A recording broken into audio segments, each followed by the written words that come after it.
how things have changed from Barca over just a few months, Craig?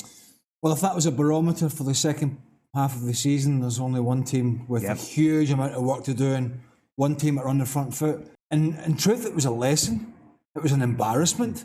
The way that Barcelona were able to pass the ball around in that second half, and the Olays were coming up from the crowd, and Real Madrid never got close to making a tackle. I mean, it was so one-sided, this game, Shaka. It was scary. It really was. And the thing is...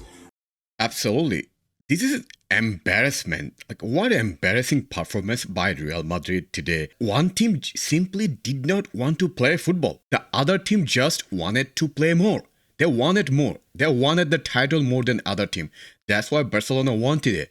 And Real Madrid, on the other hand, were so lackluster. To be fair, even Intercity, the 4th division team in Spain, played much better against Barcelona than Real Madrid did today.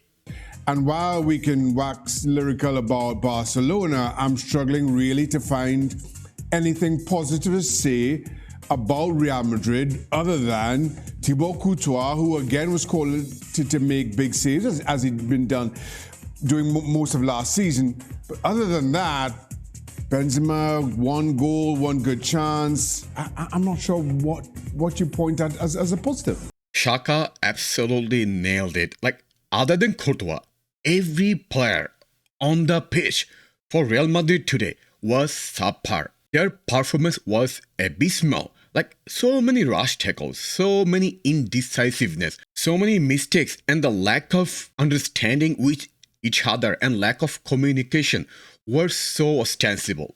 Turning up for this presentation, didn't really turn up today from the start. No, they didn't. But we've at times had that accusation about Real Madrid. These big game Shaq, that's the thing, is they normally step up. The thing is, Real Madrid can be and often are a very counter-attacking team. They're very secure at the back, and then a front three of Vinicius, Valverde, and Benzema. You can ordinarily rely on them to deliver goals. I thought where they came unstuck was they just weren't able to cope with Barcelona's pressure. Maybe.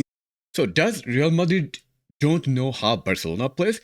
They always play similar play style, high pressing football. So Real Madrid should not have any excuse not to prepare against Barca's play style because they have been playing the same play style for a long time. That's more to do with Barcelona and how good they were in pressing Real Madrid early on. But from the time Real Madrid struggled to cope with that pressure, struggled to get the ball out of that back third and into that front three, they could not find any kind of rhythm. And from the time Barcelona took the lead, I thought Real Madrid looked empty of ideas, not really sure how they were going to get themselves back into this game.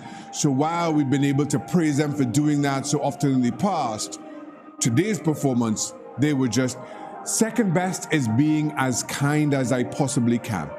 When Shaka said second best team, Shaka is being really nice to Real Madrid's performance today. Because not only Real Madrid lacked out of ideas, they had no clue what to do. They were saying, are we going to play football today or we're playing just a friendly match? And then blunders from the whole defense line, whole midfield, even the experienced veteran players, some of them were invisible today. And generally in El Clasico, we see Real Madrid is a counter-attacking team. But today we saw the opposite. At times, Barcelona was doing more counter-attack than Real Madrid. I thought overall, this was the best Barcelona performance we've seen over 90 minutes in a big match like this since Xavi has taken over. Not in the big games, in any kind of game. I think that consistency that is being asked to Xavi's team is the one that we've seen today. Not only because they outnumber the Real Madrid side in the center of the park with Pedri, Gavi, Busquets, and De Jong, but they look solid at the end when Real Madrid has to bring numbers and commit numbers forward. When they needed to score at least that goal to show to the crowd that they are playing this game. I think that overall this Barcelona side completed one of the best performances for quite a long time. Okay, I'm not going to take any credit away from Barcelona because they played their best today. But I would also say that it looks so good in terms of Barcelona's performance because Real Madrid was so bad. So let's talk why Real Madrid lost today a little bit tactics-wise. So when the game was 2-0 down in first half, there was no changing going on. Because once you 2-0 down in first half, not many team can change that. When you look at our sub, which player will come and change the game? There is no one you can say other than Rodrigo. Our squad depth is not good enough. Simply put that way. Additionally, if you look back, 2 goals Real Madrid conceded today, elementary school defending. This is not acceptable for a club like Real Madrid. And the most important mistake or blunder from tactics was today was playing Toni Kroos as a CDM. Okay, I understand that Tchouaméni is not available, so we have no other option. But the player who played that role last year in Champions League was Camavinga as a CDM. So ideally the choice would be play Camavinga as a CDM and play Kroos where he does like to play, so that he has more freedom to pass. Not only that, Kroos doesn't have the recovery speed to play as a CDM. And today we've seen a fantastic midfield with Gavi, with Pedri dominating the whole midfield of the pitch. Not only because of that creativity and the talent that they have when they got the ball, but also because of the intensity, the pressure. We've seen Gavi recovering, we see Pedri recovering with the help of De Jong and Busquets in the middle of the park, who really outnumbered the Real Madrid in the middle. We didn't see, once again, Camavinga, we didn't see Kroos, we didn't see Modric, that they were overrun during all 90 minutes. I do agree that this battle was lost in the midfield. Barca's midfield totally has beaten Real Madrid's midfield. Luis, did Real Madrid just not care today? I think that they couldn't cope with the intensity of this Barcelona. I don't think that they didn't care. Of course they cared. You could see that they tried. But when you play with Luka Modric, with the Kroos, and only Camavinga, the one in charge of running, it's very difficult to cope with the intensity and the mobility. Today we've seen a very good Barcelona passing the ball. The speed on the ball with Barcelona changed dramatically in the last month or month and a half. You could see that the pace is higher. It's very difficult to try to put pressure on the players. Kroos and Modric, they are amazing players when they are on the ball. Without the ball, they don't arrive to bring that pressure. So at the end, you're always late and you struggle so much. Only Valverde, and he was far away from the midfield to try to regain the ball, to try to bring the ball forward to Benzema and Vinicius. So at the end, you could see that Modric was changed in the first place very easily. Camavinga, once again, he was changed after 45 minutes. And Kroos, again, couldn't cope with that intensity. So we'll see what happens with the future of this Real Madrid side, because with the injury of Tchouaméni for quite a long time and Alaba, there are not many players who can join into the midfield to bring battle. Only a lot of talent with Ceballos, with Asensio. But when he's talking about battle and runs, I think they lack about that, and they are going to suffer in the rest of the season. And they've been suffering already. You know, this is a one-off performance in which they were flat. They weren't very good in the semi-final. They have not been good in La Liga of late.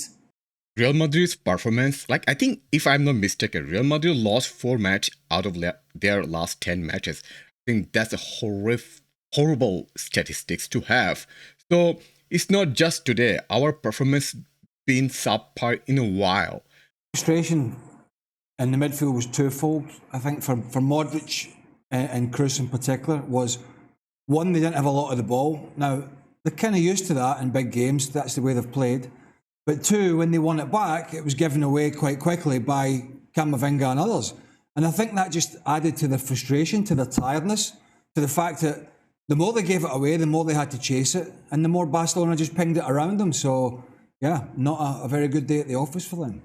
Absolutely. So many easy turnover for Barcelona. The way Real Madrid gave over the balls easily, that's not understandable. Anyway, as much as I'm frustrated for today's loss, I would say if Real Madrid would lose this final against any other team, I would not care, because I don't care about SuperCopa. But just because it was Barcelona, I wanted to win. But sometimes you cannot win every game. That's not possible. But the thing that you have to have is persistent, not giving up. Show character on the pitch, which we did not see today.